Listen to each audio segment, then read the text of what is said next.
Bonjour à tous aujourd'hui pour cette nouvelle vidéo, j'espère que vous allez bien. Aujourd'hui nous allons parler de l'unité et la diversité des êtres vivants. C'est un programme de 6e. Toute l'explication de l'unité et la diversité dans ce tutoriel par Macolagan TV. Toute cette explication dans ce tuto, c'est parti, on commence. On commence déjà par la notion d'espèce et de diversité. Un même milieu peut contenir un certain nombre d'espèces, c'est-à-dire une grande diversité. On appelle cette diversité du vivant la biodiversité. D'ailleurs, on a la définition de biodiversité, c'est ensemble des êtres vivants d'un milieu. Par exemple, dans un lac, il peut y avoir des poissons, du plancton, de la sardine, du saumon. Et bien, tout ça, ça s'appelle la biodiversité. Voilà.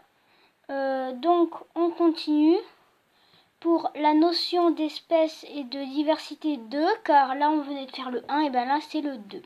Donc l'aspect et les caractéristiques des êtres vivants sont identifiés grâce à des caractères, c'est-à-dire ce qu'ils ont, comment ils sont faits. Par exemple, on va prendre l'exemple d'un oiseau.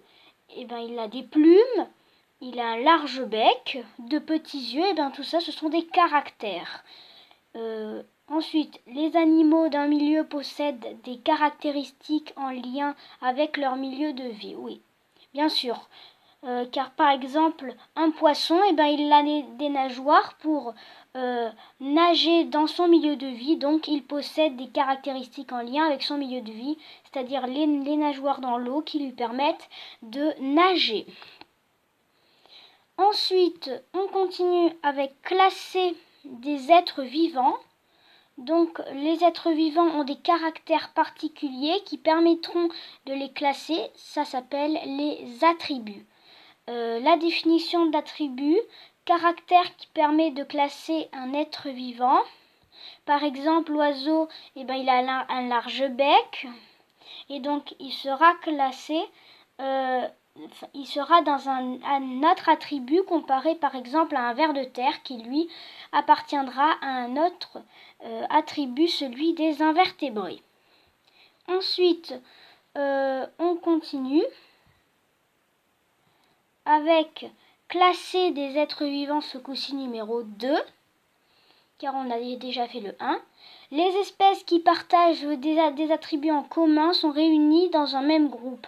C'est le principe de la classification. Il y a même une définition. Classification, système qui permet de classer les êtres vivants par rapport à l'évolution biologique. Voilà, grâce à la classification, on arrive à classer les êtres vivants par leurs attributs et leurs caractères. Ça s'appelle la classification. Ensuite, on continue avec classer les êtres vivants, ce coup-ci numéro 3, car on a déjà fait le 1 et le 2 de classer les êtres vivants, ce coup-ci c'est le 3e. On continue avec plus le nombre d'attributs communs que partagent les deux espèces est grand, plus elles sont parentes. Oui, par exemple, le requin et le poisson, ils ont beaucoup d'attributs en commun, et donc elles sont parentes. Elles sont un peu plus parentes que par exemple on va dire du plancton, ça c'est sûr. Ensuite, on continue. Une classification peut se représenter sous forme de groupe emboîté, bien sûr. Car on va dire en grand carré, on va dire que il y a les yeux et la bouche. Ensuite, on va plutôt pencher d'un côté terrien, terrestre, pardon, aquatique. Voilà, on va mettre toutes les espèces qui marchent, on va les mettre dans le groupe terrestre, par exemple les tortues de terre, les chiens, les chats, et d'un autre côté, les espèces de milieu aquatique, par exemple, on va dire le requin, le poisson, la truite, et toutes ces espèces. Ensuite, donc, merci d'avoir visionné ma vidéo, mais c'est que la première partie de cette vidéo, car bientôt dans les prochains jours je vais faire une deuxième partie. Ce sera l'unité et la diversité des êtres vivants numéro 2. Ainsi je pourrai compléter le reste manquant. Voilà. En tout cas, n'hésitez pas à vous abonner, à liker et à mettre un commentaire pour me donner des conseils. À la prochaine sur la chaîne MacCollagan TV.